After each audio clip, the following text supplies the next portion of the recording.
Hello, everyone, and welcome back to the Film Room Podcast. This is Season 2, Episode 37. I'm your host, Joe Baress, along with my co-host, Joby Fawcett. Joby, how we doing? Well, Joe, we're extremely busy this time of the year, as you know. Yep. We just came out of the very intense week of District 2 championship events that really overwhelmed me. And then we kind of got into now we're getting close to the second part of that equation, which is the PIAA championships down in Shippensburg, which I look forward to every year, as you know, Joe. I've been going since I was an athlete. Right.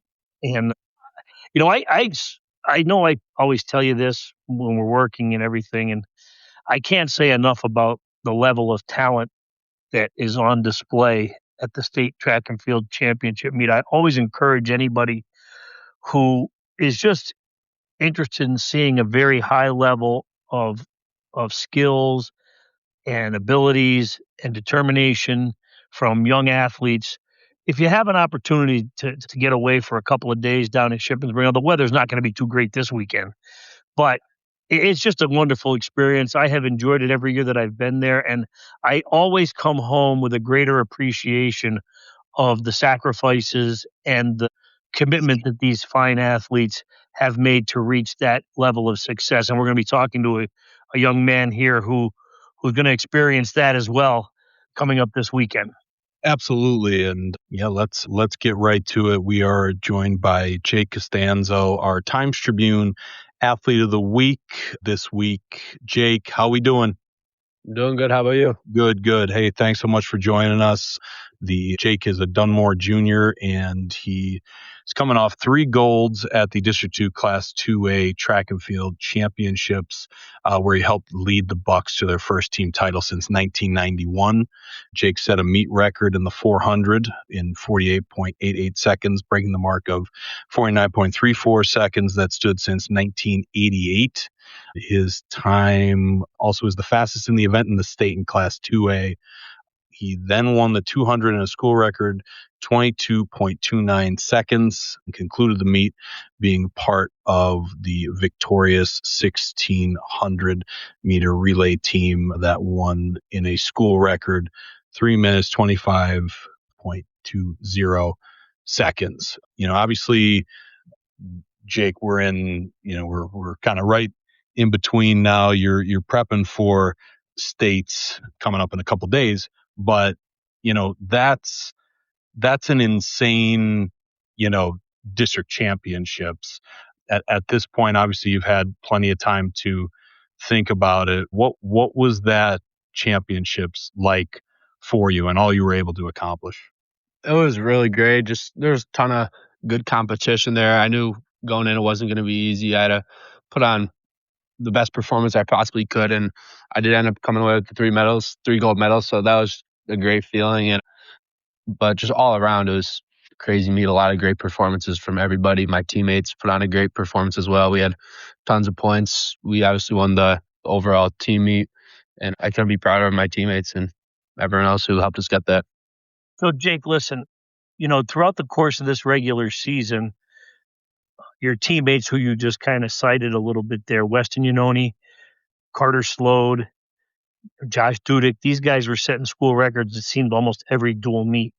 And you were kind of lingering in the background, working your way. Your events are a little bit different than their events, so it does take some time for you to kind of reach that peak level of school record performances, and certainly in the 400. How did you kind of work through the season this year and emerge as one of the top stars on this team, which seems to be filled with stars? Yeah, early in the season, it was kind of just coming right out of basketball season, just trying to get back in shape, back in track shape. I didn't get off to the greatest start, but I feel like once we started getting to the bigger meets, the Godak meet, I had a first place. And then once to the end of the season, it was kind of just about peaking at the right time, putting best performances at the right time. And I feel like those, even though I wasn't running my best times early in the season, it was getting me ready and helping me prepare for the races at the end of the year. Because I'm usually running 4 events, 400, 200, 4x4, 4x1 in all those meets. And, there's not a lot of time in between all the events, but it really helped me get in shape and be in the best shape I could for this time of the year, which is the most important time. Absolutely. Jake, what's the biggest difference in yourself from last year and this year? Last year, I feel like it was my first year doing varsity track. Kind of just getting the hang of it. I wasn't bad, but I wasn't great.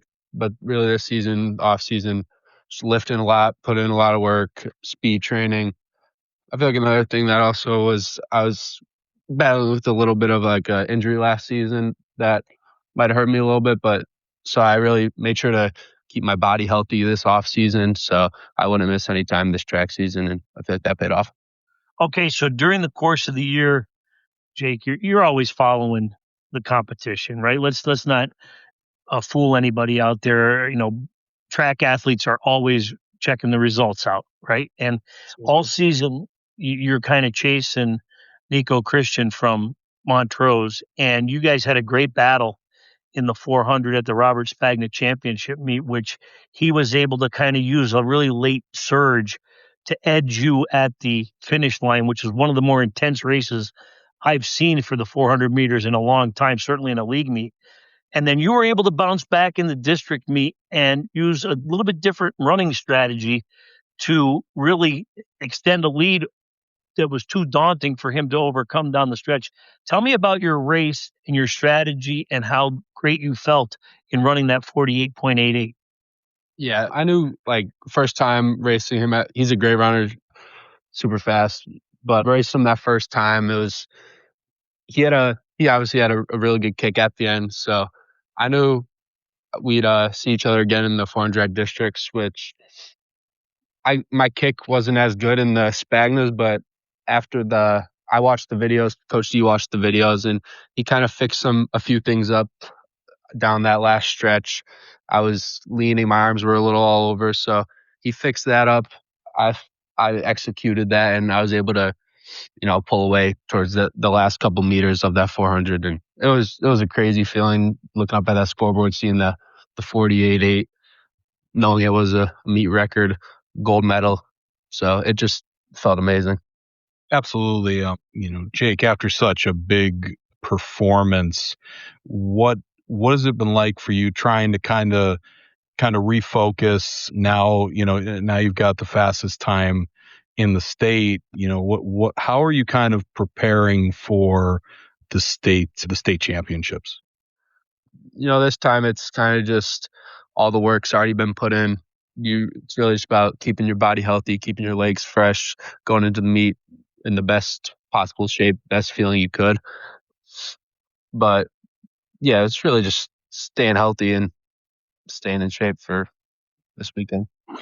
So, Jay, how crazy has this? You mentioned that word a couple of times for you and your teammates. I mean, that was a really unbelievable performance by your group at the District 2 Championship. I mean, it seems like, one, all of you are very close in terms of being friends, and you had to welcome Weston Unoni into the mix here. He was a transfer athlete from Susquehanna, but it's a really close group, and it seems like each one of you feeds off the other. So Unoni starts it off, and then you get the results in from the high jump and the long jump from Josh and Carter, and then you take the stage, and it just seems like each one of you each want to do your part, but you're all motivated and pushed by each other to do well. Is that the sense that you're getting from this group as well? Yeah, definitely. We're all of us are all super close. We're all best friends, even like off the track. We're always together. So just seeing each other succeed is a great feeling. Pushing each other, making each other better is all great. And once you see your teammates and best friends do good, like it kind of gives you a little bit of confidence boost going into your race and makes you feel good, and super excited seeing your teammates succeed like that. Absolutely. Jake, obviously you've got great teammates. It just seems to me that this track and field season in the area, and you talked about a little bit with the 400 and how you were pushed by a great competitor. What has this season been like as a whole? And, how great is it to not only be a part of a great team with great athletes, but how have, these area athletes kind of helped push not only you, but each other and your team to kind of new heights? Yeah, it's definitely a great area for track. A lot of good competition going into this season. Like as a team, we knew we were going to be good, but I feel like we kind of exceeded everybody's expectations, even our own expectations. Really, all of us. I feel like Joby said, we were breaking records almost every week. Or Josh, Weston, Slode. So just the level of competition went up, and I feel like we kind of matched that a little bit, and I guess that's what we need to do. Jake, so you're a multi-sport athlete at Dunmore, and you've had some great success. The football team went to the District 2 championship game. You had some really good contributions on the basketball court for a team that went to the state playoffs, and you played in the arena in the District 2 final, had Riverside on the ropes there in that final game. And then now to finish off your junior year, and really all of you are juniors on this team for the most part, with an incredible performance in track and field. How was your junior year from start to finish? Overall, I feel like it was a great year. Like you said, we have a ton of juniors in our class. We feel like we have one of a really special class athletic wise, and just like even as friends. But yeah, it was a good year. We were excited, not looking forward, but about next year because like I said, we have a ton of people back. But football, we're looking to. I know we made it to the district championship last year. We're really looking to get back and hopefully get the gold medal this year. Same as basketball. So I'm super excited for next season, and this season was great as well. Absolutely. Jake, Joby always talks about how great the state meet is. I believe last year you went down there as a part of a relay team. What is the state meet like, and what did you take away from last year at state meet? It's really unreal seeing all the crazy athletes down there. All the best athletes in the state. It's great competing against them.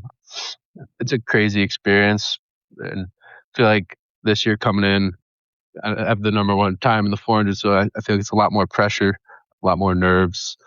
But I'm excited, really, just to compete against such great athletes and have a good time down there. Hopefully, do just as good. So, Jake, when are you guys leaving for the state meet? Tomorrow? Yeah, tomorrow morning we're going down. Do you guys have a movie, list that you're going to try to take in? What are you going to do in your free time? Because you've been down there before, so you have to, you almost have to squeeze your practice time in at the track. There's gonna be 1,500 athletes down there. So, do you have an itinerary to relax and get yourself ready? Yeah, last year was a little crazy, a lot going on down there. So yeah, we're probably gonna go down tomorrow, head down to the track, run a little bit, get a feel for it, and then get dinner, maybe go out for a little bit, basketball courts down there, see what's going on. But yeah, but definitely staying calm, not keeping the legs fresh, not doing anything stupid, and just relaxing, getting your mindset right. Absolutely. Yeah, Jake, I was just at the Sonic Temple Music Festival this weekend. It was bands like My Chemical Romance, Yellow Card. I think I think that's a little past your time, but what do you usually listen to music wise? Anything in the headphones that you turn to? Yeah, usually before the race, I'm usually listening to rap. Before that, I like to calm myself down with really anything. But before the race, like Drake, I really listen to it all. So just anything to kind of get my mind off the race and calm me down. Absolutely. So, Jake, I have to congratulate you on that meet record too in the 400, just to give you a sense of how old I am. Okay. So Ed Desiak from Bishop Hoban, who set the record, he and I were seniors together. We both competed at the district meet in 1988, and he set that record. And I want to say, and I could be wrong on this, but I think he finished second in the 400 at the state meet. He had a great race. Really? But we had a guy back then from one of the Philadelphia or Harrisburg schools who was tremendous in the 400. But Ed was a good friend of mine back then. We competed against each other in the 400 or in the 200 rather. But we had a great year. But yeah, so anytime you see me at a track meet, you'll realize now, because you broke a record from 1988. That's when I ran. That's how old I am. Yeah, that's pretty crazy. Yeah, I know. And not only that, I want to know, why do all the Dunmore kids kind of roll their eyes when I say I ran track? They're like, there's no way this clown ran track. It is. I know. I hear all the time about all the records you hold, and I hear Weston might be coming for those soon. Well, I hope he gets the 110-meter hurdles. That record can only last for so long. Yeah, that's right. Yeah, Jake, I wasn't even born yet when he was running track, so. Yeah. But last thing from me, obviously you're a multi-sport athlete. You're a junior now. Do you have any plans for after high school, and anywhere you're leaning toward, any sport you're leaning toward? Any plans for after high school yet? I'm kind of just thinking about everything right now. Like, I don't know if I'm going to go football route, track route after this season. I'm kind of just focused on the season right now. And then after that, I'm going to see what opportunities I have this summer. Probably take a couple visits, go to a couple camps, hopefully have a big senior season next season for football. And then after that, I'll kind of see all the options and see how that goes. Well, you have a very bright future ahead of you, but you also have a very bright weekend ahead of you, even though the skies are going to be overcast for the 2 days down to Shippensburg. You are a tremendous track and field athlete. I'm very impressed with the way you train and the way you attack those races. Listen, nobody likes the 400, but you don't seem to be fazed by it. So I'm glad you enjoy it, and I want to wish you the best of luck and have a lot of fun down there in Shippensburg, all right? Yes, sir. Thank you. Thanks, Jake, for joining us. We really appreciate it. Absolutely. All right. That was Jake Costanzo of Dunmore Track and Field. Well, first of all, I do want to thank Jake for, kind of bearing with us here. We had a little bit of technical difficulties yesterday when we were trying to record. So, and he was able to adjust to today. And I thank you, Joby, for hanging in there with me while we get it sorted out. But I'm not going to lie to you. This is going to cost you. I think I am extremely busy. Exactly. So, I mean, listen, it was a good sell by you, though. For any time I get a chance to talk to an outstanding track and field athlete, I'm willing to. That's right. To turn the corner and put things aside. I was just in the middle of doing some tennis stuff, so yeah. Listen, we have to congratulate Jake Costanzo, because he was really one of the standout performers from that District 2 championship meet, which was, Joe, you were gone. I don't know how many mosh pits you were in at this point, but you missed the 2 best track and field days of the year. The weather was perfect for both days. The kids all performed, and really the times and marks, the meet records. Olivia Thomas, a friend of the show, yep. She broke 2 long-standing meet records. She's going down to states as the number 1 seed in the long and the triple jump, and she's going to have Mid-Valley right in the hunt for the team title. I don't know if they have enough, but she certainly is going to be terrific. We had the return of Natalie Toludo from her injury early in the season. She won a gold medal, and so she's going to states. An incredible 2-day performance by Kendall Jones, who was the male track and field performer of the year last year for the Times-Tribune. And, he set a couple of meet records. He won 3 gold medals as well. I mean, it was just a great 2 days of competition, Joe. The kids were really outstanding. And, we could have picked any number of kids from that 2 days as athlete of the week. Yeah. A couple of them have already been athlete of the week. Weston Yanoni was a 4-time gold medal winner. He was been athlete of the week already. Olivia Thomas, we mentioned, she's been an athlete of the week. Right? You can only get it once. Right. And Jake was terrific, Joe.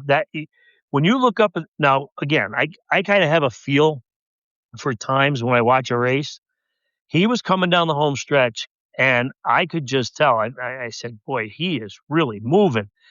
And he crossed the finish line, and I looked up at the scoreboard, and I had just said to the official next to me, I said, that's going to be a record. And sure enough, it was. And he was terrific, and Nico Christian was equally terrific, but he's going to be at states as well. I think he's seated 4th. So great races, great competition. And one thing too, Joe, I want to mention before you kind of discuss your concert tour out there in Ohio. Yep. Great camaraderie even among the competitors. Okay, a lot of support from each athlete. Even we always talk about rivalries, and track does have a sense of a rivalry in the events. But I think there's such an appreciation for what it takes to be a district champion or a district record setter that there's a lot of high fives, a lot of hugs at the finish line, a lot of team sort of bonding experiences, and they all really share in the spotlight, getting photos on the medal stands together, and it's a lot of fun. The District 2 track means a lot of work, but it's a heck of a lot of fun as well. Absolutely. And, Joby, when you're looking at, first of all, it's been, I don't need to tell you, it's been a hell of a track and field season. So many school records, meet records. And, when you look at Jake, what he accomplished, I mean, when you're looking at years that are, and no offense, Joby, 1988, that's a long time ago. Right. I mean, these not gonna lie to you. long-standing records, and it really speaks to the talent, not to, not just individually, but it's, this season, it really seems like this is one of the best track and field seasons that I can remember. I mean, maybe I'm getting worse and worse memory, but it just seems that the performances that we're getting this season are just absolutely absurd. And I think it speaks to obviously the area talent, but and also the way that they're pushing each other, within their teams and their opponents when they're facing off on the track. I mean, it's crazy, Joby, to me. I don't know if that's your feel for it, but that's kind of what I'm seeing looking on the outside looking in. All right, Joe. So it's always a task of mine to try to kind of put everything into perspective, okay? And as you know, I try to keep a pretty updated database of the school records for everybody, right? Right. And as I mentioned to you earlier in the spring, I said, I can't believe the number of school records that are just getting smashed. And, if you kind of want to get some perspective, as you mentioned already, so that's 38 years ago when these kids are chasing somebody's records, okay? Right. That would be like when I was in high school, me comparing my times to people who were performing in 1950. Right. Right. And there would have been no comparison. Okay. Right. You're talking about 38 years. So I just think right now that these athletes have really put in a great deal of off-season training, which wasn't around really when I was in school. It was, really the elite track and field athletes were part of that sort of pseudo indoor season. And Joe, bottom line is, high school athletes are bigger, stronger, faster right now. They just are. I mean, biology will tell you that. I mean, if you don't know Jake Costanzo and you can't get a sense of how big he is, he's 6'2", 190 pounds. Yeah. He's not a small kid. Right. When I played football in high school, a lot of offensive linemen were his size, and this guy's running 48.88 in the 400. So, look, the athletes of today's generation are training a lot harder. They're doing a lot more with the weight room. I mean, if you look at Weston Yanoni and Jake Costanzo, and you look at Ryan Mecca, and you look at the kids from Dunmore who are putting a lot of time in the weight room, you look at even the distance runners, Joe, we had a fantastic year in the distance races. Now, we kind of had a feeling we would because of the cross-country success, but we had 7 guys qualify in the Class 2A 800. I mean, for the state meet, that's absurd. It's absurd. and we've had years like that in some events where we've had that kind of depth, but not for the 800. And then you have the 2 mile on the first day, the boys 2 mile in 2A, 5 athletes were better than 940. I mean, it's crazy, these numbers. And look, again, I think the kids are training harder. I think the competition level, as you mentioned, elevates everybody's performance when they get to these big meets.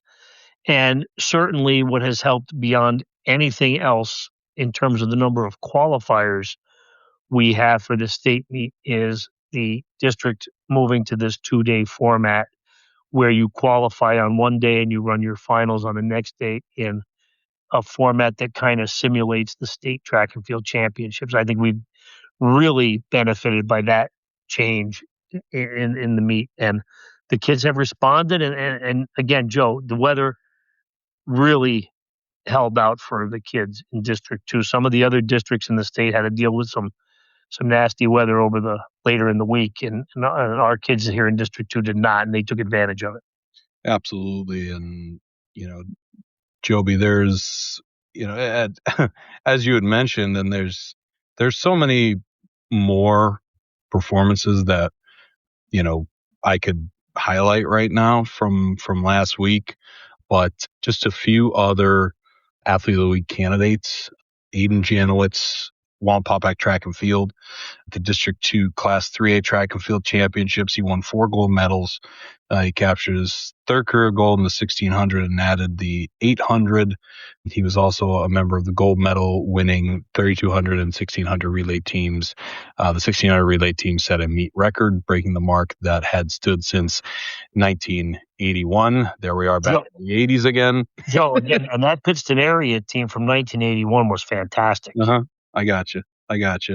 So you set a record that lasts that long. You're pretty good. Oh my God, yeah, absolutely.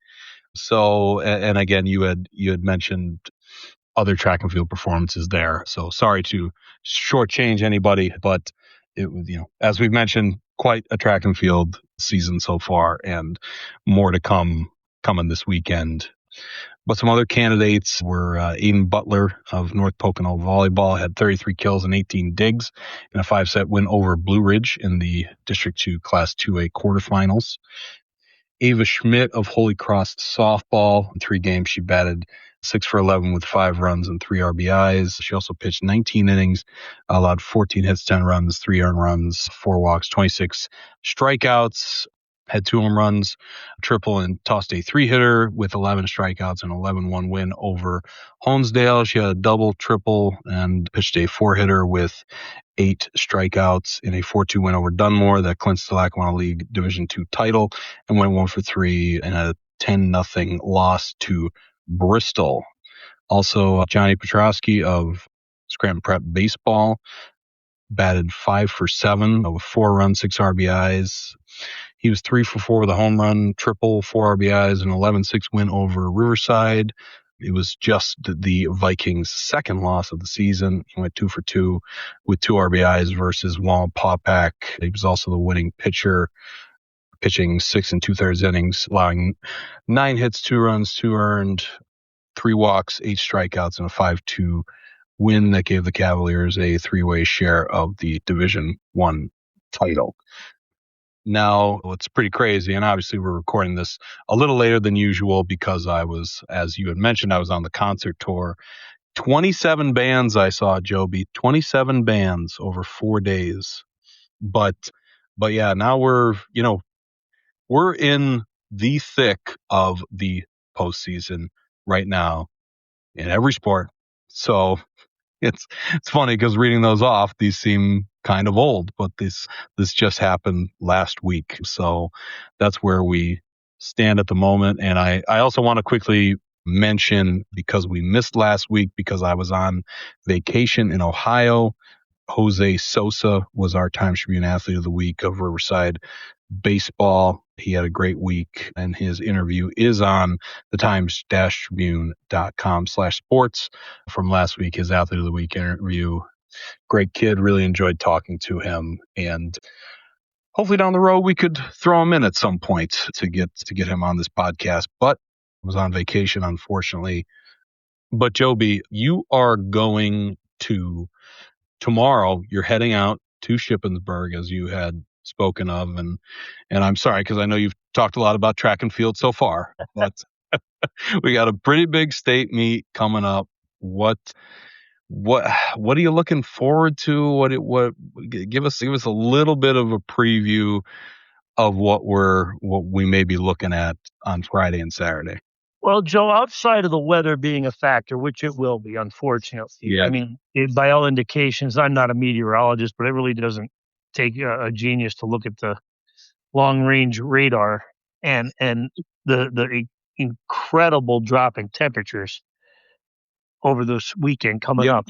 Yep. But so that's all going to play a factor. The cooler temperatures won't be too bad because runners generally don't mind it being cooler. I was gonna say what is what is ideal for them, and does in obviously your experience, like does a quick drop in temperature is what's kind of the effect of that? Well, again, Joe, when I was running back in the Stone Ages, we never really had to deal with this at the end of May because the weather was always fine. Fair.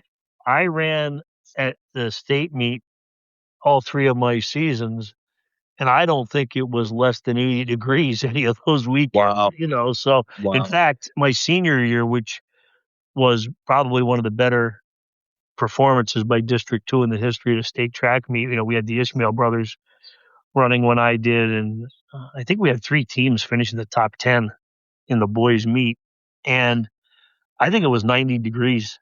Like, it was such a heat wave.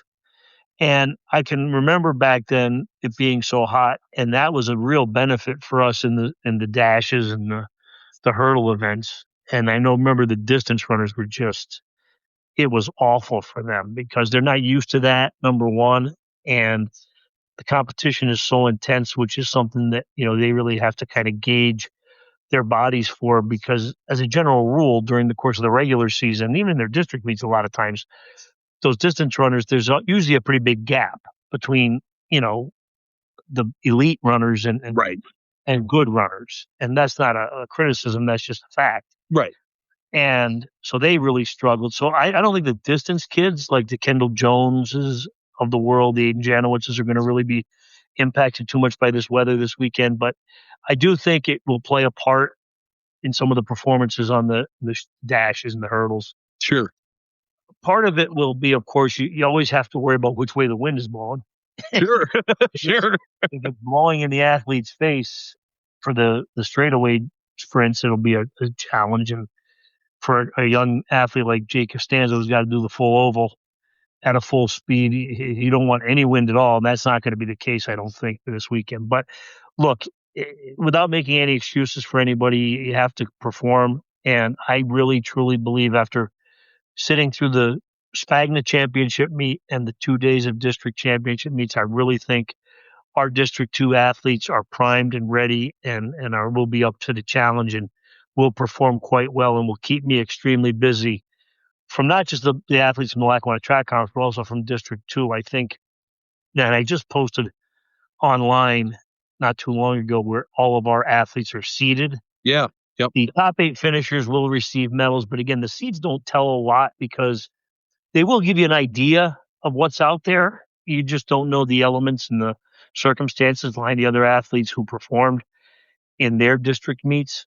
So it does just kind of give you an idea, but I totally suspect an athlete like Tim Leonard, who from Wilkes-Barre area, who's not seated among the top 8 and 3, I would venture to put a meal on it that he's going to be in the final, about the 100 and 200. Sure. At the state meet, because he's going to dial it up when he's going against the absolute best. He's he had the second or third best time in the state for both races, so I think he's going to be in contention. He's going to put on quite a show in the sprints down there, and I just think our athletes are ready to go. They proved it last week that they're ready for prime time, and they smashed a lot of district records that have stood for a long time, and they've really put District 2 right back in the thick of things. We've had good quality athletes before. Don't forget we had Tatum Norris win a state championship by herself. Correct. Susquehanna not too long ago. But this is really going to be interesting to see how well the entire district does on the state stage, because I really think this is one of the years where we can really make noise across the whole 18 event 2-day meet. Absolutely. Sounds like a busy time for you, Joby. Well, it's going to be, Joe, but you know what? I enjoy it because I think, anytime you're covering a sport like I cover with track and field, where you're really into it with the kids. Sure. And of course, I ran track, so I always have a sort of an attachment to Right. to what these kids have done to get to this point. But there is such a great sense of gratification for the kids when they get to that medal stand. They're just elated. And you, as someone who has covered them as a sports writer, and you've kind of got to know them certainly over the course of the last 3 weeks. Yep.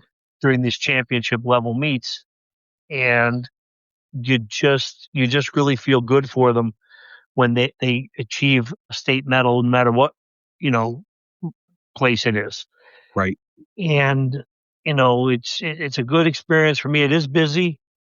I'm gonna do both the Wami Valley Conference and the Lackawanna Track Conference when we get down there, so it's gonna be a little bit more busy than usual, but we're gonna do it. We're gonna take the bull by the horns, Joe, and we're gonna enjoy it. That's right. Absolutely. Yeah. Frankly, Listen, Joe, just to give you more perspective. So, I've kind of been bragging a little bit about that 1988 season, right? Right.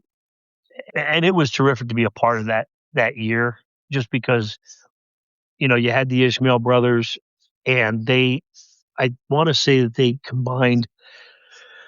So Rocket won 2 individual gold medals. His brother Kadri won 2 individual gold medals, and they won the 4x1, and they finished second in the 4x4. And we had a number of events in 1988 where not just one District 2 athlete won a state medal. We had, in the events that I was competing in, we had 2 in the hurdles, we had 3 in the 100, we had 2 in the 200, we had 2 in the mile, I think. We had 2 in the javelin, finishing the top 3. We had 2 in the discus. We just really had a lot of kids perform at an extremely high level. And as I said, I don't know for sure if it was 3 out of 3 teams in the top 10. I think it was. yeah. But 1988, it just seems like such a long time ago, and I just have a feeling that we're in kind of a little bit of that trend this year with the way these kids see it. Right. No, absolutely. So, looking at some other things that will be going on and are going on. Tomorrow is obviously a big day. Got a lot of district championships happening. And also we have semifinals in baseball and softball. Weather permitting, Joe. Weather permitting, exactly. Yeah, we actually just had a shower of a small storm roll through here. Seems like it's okay now. But anyway, we've got 2 lacrosse championships happening tomorrow.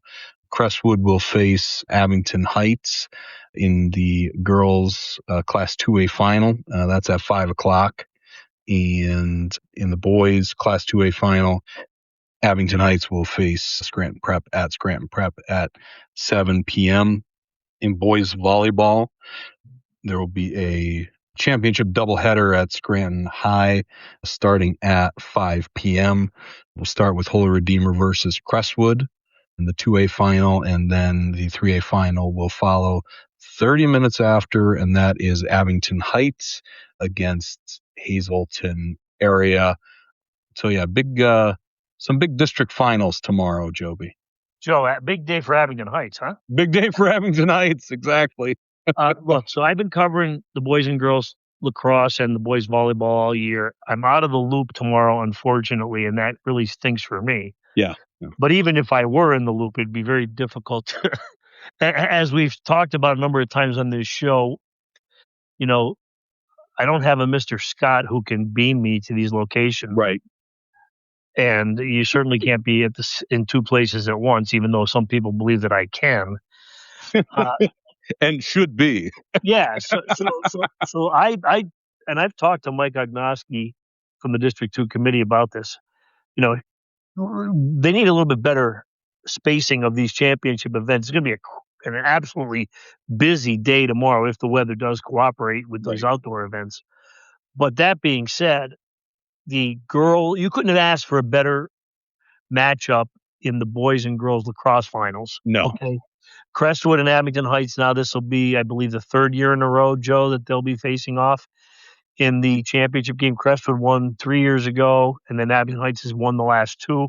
I just read a preview about that, Joby. Yeah, and if I didn't write it, I probably wouldn't have it on the top of my head. But so that's going to be a pretty intense battle, and it was a competitive match during the course of the regular season, the Willamette Valley Conference.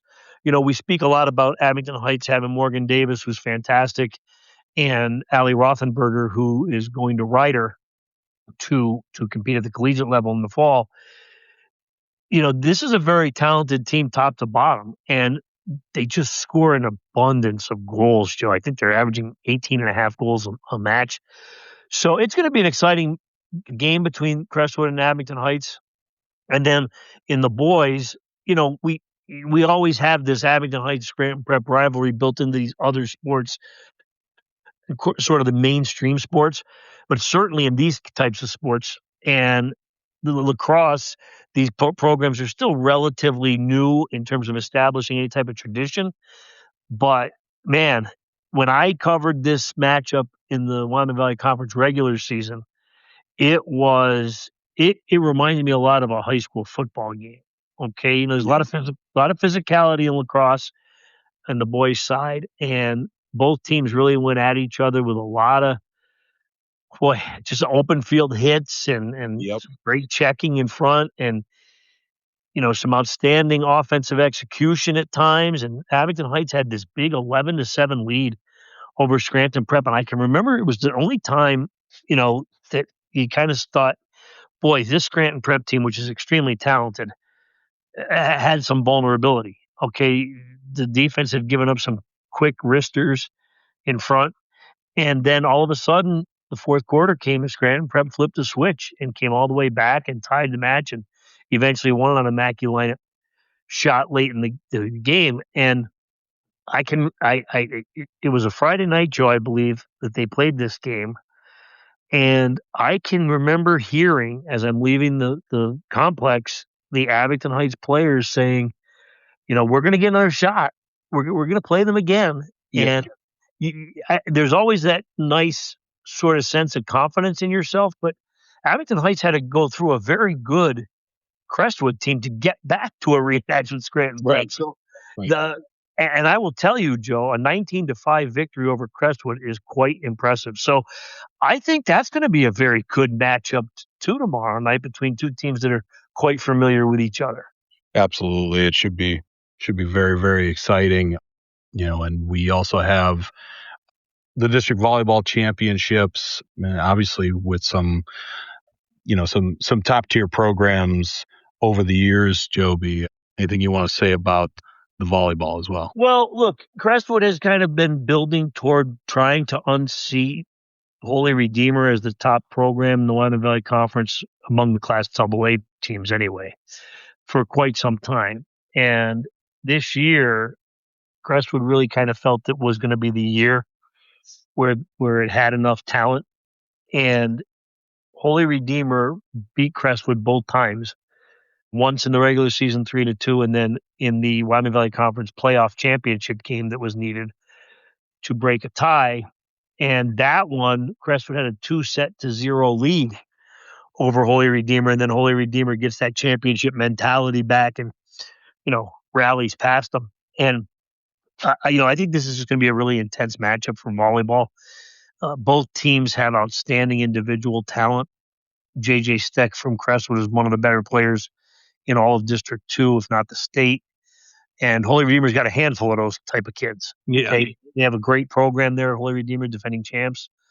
And so I don't know what to expect from this final other than it's going to be extremely competitive, and it's probably going to be very loud at Scranton High School for that game. So that I think that's going to be a really, really good battle. And I think both teams go to the state tournament, and I think both have the real potential to win a first round state playoff game. So that's how talented I think both these teams are. In the 3A, Abington Heights has made a real positive late season surge here. Yeah. Won that playoff game against Valley View to win the Lackawanna League for a second straight year. And then, Abington Heights is the defending champion in Class 3A. And the Comets, they have such balance up front. First-year coach Jesse Edwards did a nice job with this group, and Nolan Moore is a terrific player at the net. I think Billy Johnson, who you're familiar with his work, is one of the better defenders at the net in District 2. Dan Beck's a very hard-swinging front court player, and as well as Ben Reese. And Ryan Horitz, who reached, I think, 1,500 assists for his career last week, or while you were gone touring in the concerts, Joe, he really has been terrific in running the offense. So I'm eager to see how they respond, Abington Heights, to facing a Hazleton area team, which is playing its best volleyball of the year. And, clearly that showed last night, because Hazleton area had lost to Delaware Valley in the regular season 3-0. And then last night eliminated Delaware Valley 3-1 in the semifinals. So I think that's going to be a good matchup as well in the nightcap there at Scranton High School. Yeah, absolutely. And I'm not sure who's covering what yet. I know that Joby, you're not, because you can't be, as we mentioned. On the road, Joe, because listen, the state track meet starts at 9 a.m. sharp. Exactly. And that means I have to be at the track by 8 to get situated. Exactly. And Joe, I'm not even trying to make excuses. You can't put that kind of day in. Absolutely not. That track meet on Friday, because that's the longer of the 2 days. Yep. If you're going to leave your house at 4:30 in the morning to get to Shippensburg, you just can't. No. It's not possible. So I'll be heading down Thursday afternoon to try to avoid the Harrisburg traffic on 81. And apparently 81 is like gridlock nonstop now. Yeah. In Northeast Pennsylvania in both directions. So who knows when I'll get there, but I got to try to get there tomorrow night. Have to. Exactly. So we will get someone to all of those, working through it a little bit. There's only so many of us, Joby. But anyway. Let's not get into that. But we also have the baseball and softball district playoffs going on right now, even literally right now as we speak. There are some softball, I believe just softball tonight, semifinals in Class 1A, 3A, and 4A. I know that Tom is at Tunkhannock right now, working his way through any sort of weather, and Steve is covering Riverside at Lake Lehman tomorrow, on top of obviously the district championship games that I just mentioned. In baseball, there's a Class 1A semifinal between Forest City and Susquehanna, and Class 3A semifinals. Lakeland will face Riverside at the University of Scranton's Volpe Field at 4. And Dunmore will face Lake Lehman at Lake Lehman tomorrow afternoon.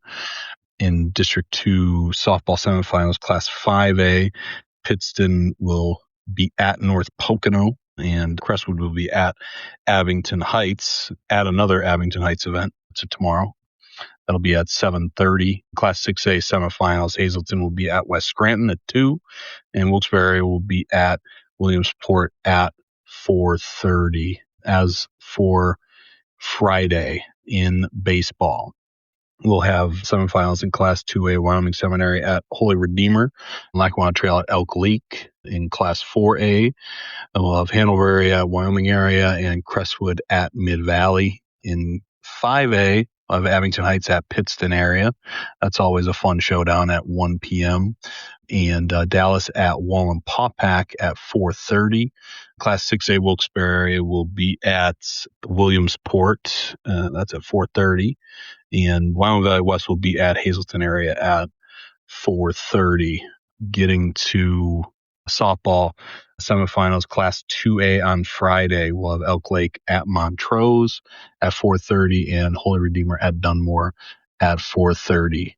Championship games for the baseball and softball will be next week, I believe, starting Tuesday, because obviously it's Memorial Day weekend. So, yeah, that's at least where we stand right now when it comes to baseball and softball. And yeah, I think that's I think that about covers it. We've got Joby. We have the Wilkes-Barre Scranton Penguins still in the Calder Cup playoffs. We do, Joe. The Atlantic Division Final, Game 4 is tomorrow at Springfield. The Scott spot. Absolutely. Oh, who doesn't, Joby? Gee whiz. Who doesn't? He's everywhere He's day. all over the place. Check out, be sure to follow him. Check out where we'll be spotted next. Joe, we had Garrett Cole pitching in Scranton. Garrett Cole is pitching in Scranton. I mean, we're all over the place. And Joby, we've got. I know you're upset to be missing out on Banana Ball this weekend. Well, Joe, I find it quite entertaining. Now, it is certainly it's certainly the baseball version of the Harlem Globetrotters in some sense. They actually, it's a little bit different. It's not almost like a predetermined outcome. Right. They actually have rules and regulations and scoring, quirky scoring systems, but they do play hard. And yeah, I'm going to miss that this weekend, Joe. But again, I think this weather is going to be miserable the whole weekend for everyone. Yeah. I'm just so saddened by that because I thought we turned the corner here this week with the early heat wave, but we're right back to some miserable weather. Oh well. But obviously we're coming up on an hour. I don't really have, admittedly, Joby, I'm a bit feel like I'm flying by the seat of my pants these last couple days. And you've got to be fatigued. Anybody puts in those 18-hour shifts at the grunge concert in the mosh pits. Yeah, exactly. But no, I don't know if anybody really realizes the kind of dedication and endurance it takes for someone like yourself to put in that kind of time, and that the ringing in your ears has to still be going on. You're not kidding. I mean, good thing that. Listen, I have earplugs. I'm smart about it. I'd like to be able to hear for as long as possible. But yeah, when you reach that day 4, and obviously you spoke of the heat wave, it got very hot, and we're out in parking lots, so you've got the asphalt. Yeah, day 4 it started to get hot. I think probably around 7:30, 8 o'clock, we had just seen Public Enemy, and at that point I turned to my sister, who I greatly appreciate for several reasons, but she did all the driving, so I absolutely appreciate that. Joe, that was for the safety of yourself and all other drivers, right? Exactly. She had no other choice. But I turned to her and I said, I can't stand anymore. And so your legs are like noodles. When you got home, you were looking to see if you can get to one of the urgent care places. What you did to yourself. Yep. So I had to call it, and but 27 bands is a lot. I greatly appreciate. We stayed with my friend's sister and her husband and 8-month-old baby Leo. So we appreciate all of them for letting us hang out at their house. Well, those people should get the citizenship certificate from the town. 100%, Joby. And also we went to Kentucky for a day, Covington, Kentucky. It's right across the bridge from Cincinnati, and to visit my friends Alex and Danny, who hooked us up with a hotel room so we didn't have to drive back, which was super, super nice. Joby, people are super nice to me. I don't get it. Well, Joe, you're a nice young man, and you're willing to make sacrifices for everybody else, and I think that often gets reciprocated. So give yourself a little credit. But I'm glad you had a good time. You deserved a break from this crazy, as I think Jake Costanzo said, crazy 11 times, and I think he hits the nail on the head when he's talking about the area high school sports scene as we're getting close to the end here. It does tend to be a little bit, over the top and intense and a tidal wave of things coming at us at once. So you needed a break from that, and I'm glad you enjoyed yourself. Absolutely. And, Joby, I appreciate you. I appreciate Scotty, Tom Fox, Steve Bennett, Chris Imperiali, all you guys. I know it's, I know it's tough when any of us takes a little bit of a break to kind of, try to hold down the fort. So I definitely appreciate you guys for, obviously you're always stepping up, but stepping up a little extra in my absence, and so I could go have a good time. But that's I think that's all we got, Joby. Anything else you want to touch on before we go? No, I'm going to miss you for a couple of days here, Joe. I'm down in Shippensburg. Wish the best of luck to all the athletes and certainly those who are going to be competing back here at home. And look forward to talking to you next week, Joe. Absolutely, Joby. Be safe. Have a nice drive down there, and be sure to follow us on @SportsTT on X, Times-Tribune Sports on Facebook and Instagram. Follow Joby's Times-Tribune Facebook page, Joby Fawcett, the Times-Tribune. Be sure to visit the website, thetimes-tribune.com/sports, and subscribe to this podcast, Apple, Spotify, YouTube, Amazon Music, and of course Podbean, where we record this almost every week of the year. But until then, thank you to Jake Costanzo, our Times-Tribune Athlete of the Week, for, again, working with us a little bit, being flexible. And again, thank you, Joby, so much. I appreciate it because I know you got a lot.